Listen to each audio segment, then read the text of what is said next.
ایک لقمہ منہ میں رکھا، کھاتے کھاتے لذت آ رہی، اسی میں ہی گم ہو جائے گا. آگے ہاتھ بڑھانے میں دقت پیش آئے تو پھر اگر یوں جی میں سوچ لے یہی خربوزہ بن جائے تو اللہ اسی کو خربوزہ بنا دے گا. تربوز بن جائے تو تربوز بن جائے گا. کھجور کا تصور آئے گا کھجور بن جائے گا. انگور کا تصور آئے گا انگور بن جائے گا. مالٹے کا تصور آئے گا مالٹا بن جائے گا. کنو کا تصور آئے گا کنو بن جائے گا.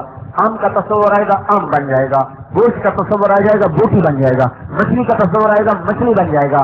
جو چاہو گے میرے رب کی قسم اپنے منہ میں لقمہ لیے ہوئے ایک ایک سیکنڈ میں نیتیں بدلتے جاؤ. اللہ میرے رب کی قسم ہر سیکنڈ میں اس نوالے پر اتنی ہی چیزیں ڈالتا جائے گا. نہ اس کی طاقت میں کمی ہوگی نہ اس کے کھانے میں کمی ہوگی. آم بن جائے آم بنا، مالٹا بن جائے مالٹا بنا، انگور بن جائے انگور بنا، گوشت بن جائے بوٹی بنا، کباب بن جائے کباب بنا، مرغا بن جائے مرغا بنا، طاؤس بن جائے طاؤس بنا، شہد بن جائے شہد بنا، مچھلی بن جائے مچھلی بنا. جو چاہو گے. میں ایسے مذاقن کا کرتا ہوں، کسی بنو والے کو نسوار یاد آئی بنو کی تو وہ بھی بن جائے. میں نے بنو میں دیکھا پاکستان کے سب سے اعلیٰ نسوار، وہ فخر کرتے ہیں ہماری نسوار سب سے اعلیٰ ہے. تو جس کو جو چاہے، لیکن اگر خدا نے نسوار بنائی تو جنت کے حساب سے ہوگی نا، کیوں نہیں بولا؟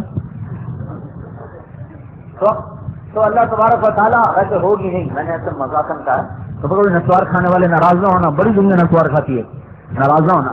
تو مذاق ہے تو اللہ تعالیٰ جو چاہو گے بنائے گا. پھر اس کے بعد اس کے نوکر کہیں گے اچھا بھائی ارے اس کو بیوی سے ملنے دو. سارے نوکر چلے جائیں گے. سامنے سے ایسے پردہ ہٹے گا تو کیا دیکھے گا؟ ایک لڑکی تخت پر بیٹھی ہوگی، ایسے کر کے ایسے بیٹھی ہوگی. تو جب اس پر نظر پڑے گی تو پہلی نظر ایسے پڑے گی. 40 سال تک ایسے بیٹھے اس کو دیکھ کرے گا. ایسے بھی نہیں ہوگا، ایسے نہ ادھر دیکھ سکے گا نہ آنکھیں بند کر سکے گا. ایسی کس کا جا رہا. دوزخ کے کالے کالے فرشتے دیکھ کر آیا، جنت کی حور نظر آ رہی. اس نے تو پاگل ہونے ہی تھا. آخر 40 سال کے بعد وہ کہہ لیا ولی اللہ اما لک فینا من رغبت، آپ کو میرا شوق کوئی نہیں، میرے پاس نہیں آؤ گے؟ وہ کہے گا تجھے کیا خبر مجھے شوق کتنے ہیں، تو میں تو خالی دیکھنے کی لذت لے رہا ہوں. اور اس کا لڑکی کا ایسا حسن ہوگا کہ وہ جب اس کو ایسے دیکھے گا نا تو اس کو اپنا چہرہ اس کے یہاں گالوں میں نظر آئے گا. تو جب گردن کو دیکھے گا تو گردن میں اس کو اپنا چہرہ نظر آئے گا. سینے پر دیکھے گا تو اس کو اپنا چہرہ سینے میں نظر آئے گا. اس کے جسم پر 70 جوڑے ہوں گے، ہر جوڑے کا رنگ الگ ہوگا. 3 میل کے دائرے میں اس کا غرارہ گھومتا ہوا ہوگا. 3 میل کے دائرے میں 3 میل کے دائرے کا لباس اٹھائے گی کیسے؟ وہ اٹھائے گی کیسے نا؟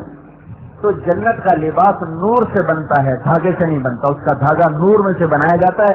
نور بے وزن ہوتا ہے، لہٰذا 3 میل ہو 30 میل ہو. یہ اس کے سامنے بیٹھے گا، وہ اس کے سامنے بیٹھے گی. نیچے نہریں چلیں گی، اوپر پھل جھکیں گے، سائے پھیلیں گے، پرندے اڑیں گے، غلام کھڑے ہوں گے. اللہ تعالیٰ دروازہ ہٹا کر گئے ہو، خوش ہو گئے ہو؟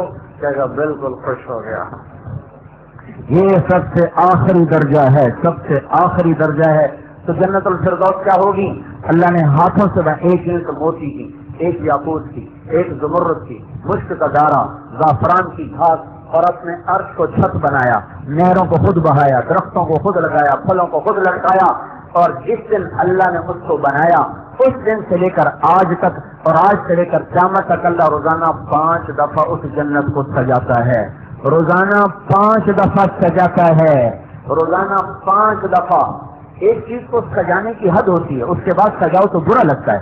کسی کو خوبصورت بنانے کی حد ہوتی ہے. ایک لڑکی کا میک اپ کرو کس حد تک، ایک حد ہے، اس سے آگے کرو گے برا لگے گا. ایک نوجوان کو سجانے کی حد ہوتی ہے، اس سے آگے کرو گے برا لگے گا.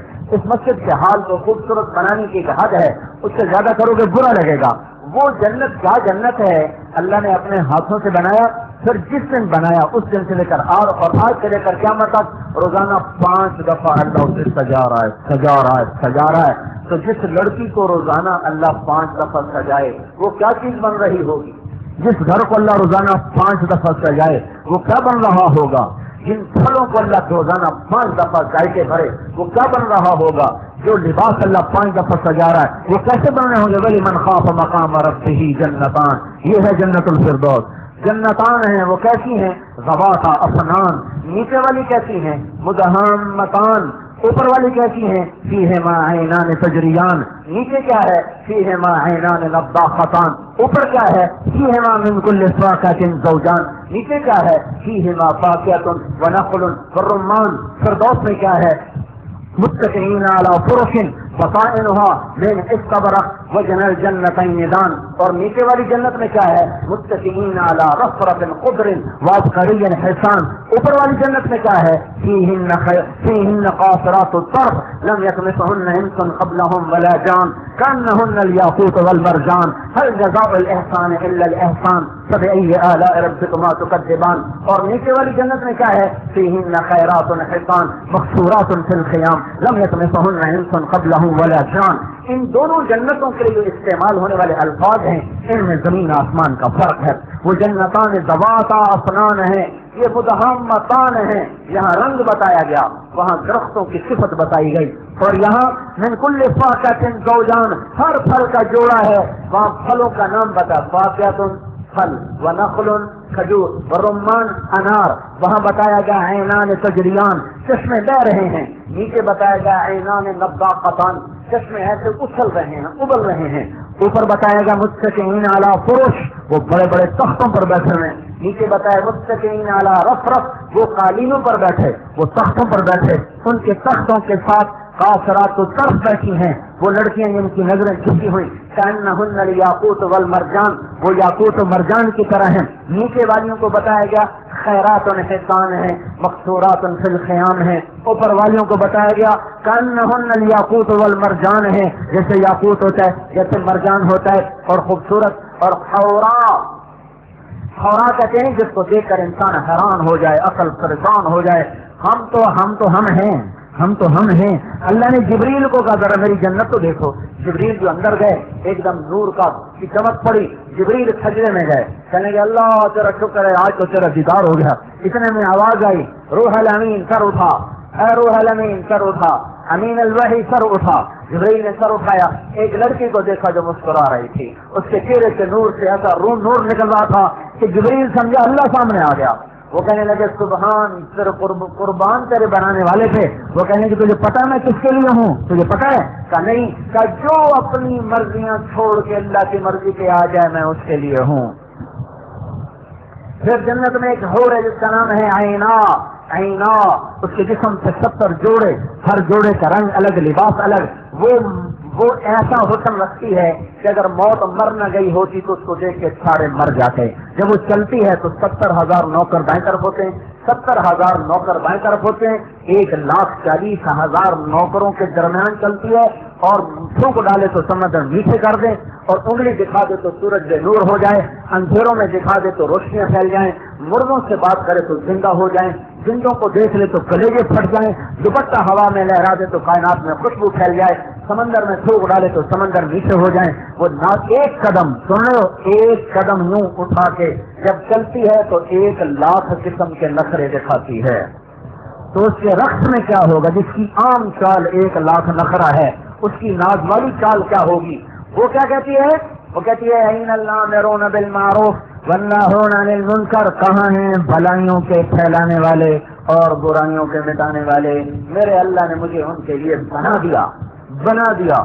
میں حج میں تھا، ترکستانی آئے نوجوان، ایسے ملتے ملاتے میرے پاس بھی لے آئے، کہا جی یہ ترکستان سے سب سے 3 چیلے لگے ہوئے ہیں، آپ ان سے تھوڑی بات کریں۔ میں نے بات شروع کی، وہ سونے لگ گئے، ایسے سارے پتہ نہیں کتنوں سے سن کر آئے بیٹھے تھے۔ ہم نے کہا یہ تو سارے سو رہے، تو میں نے اپنا پتا پھینکا، میں نے کہا بھائی ایک سور ہے جس کا نام ہے عینا۔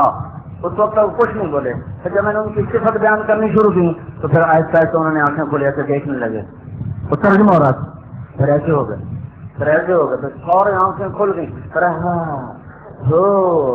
ہو کر سوری نیند بھاگ گئی اور ہو شروع ہو گئی۔ تو ایک نوجوان کہنے لگا ترجمان سے کہ یہ مولانا سے پوچھو وہ ایک ہے یا زیادہ ہیں؟ وہ ایک ہے یا زیادہ ہیں؟ انہوں نے کہا جی یہ نوجوان پوچھ رہے ایک ہے یا زیادہ ہیں؟ کیوں میں ایک کا سب تو کوئی صحابی لے جائے گا، ہمیں کہاں ملتی، وہ بھی اگر صدیق لے جائے گا اور کون لے سکتا ہے؟ نہیں غم نہ کرو، جنت میں ایک نہر ہے جس کا نام ہے بیضا، اس میں مشک، عنبر، زعفران، کافور مل کے چلتا ہے، اس پر اللہ اپنے نور کی تجلی ڈالتا ہے، پھر اس میں سے جس قسم کی حور کو بنانا چاہتا ہے نکال کے باہر کھڑا کر دیتا ہے. اعلیٰ درجے کی وہیں بننی، نیچے کی جنت کو وہیں بنانی ہے. بھائی کوئی چاہنے والے ہوں، کوئی لینے والے ہوں تو اللہ تعالیٰ تو دینے پر مائل ہے. وہ اس نے اپنے لیے تو جنت نہیں بنائی، اپنے بندوں کے لیے بنائی ہے.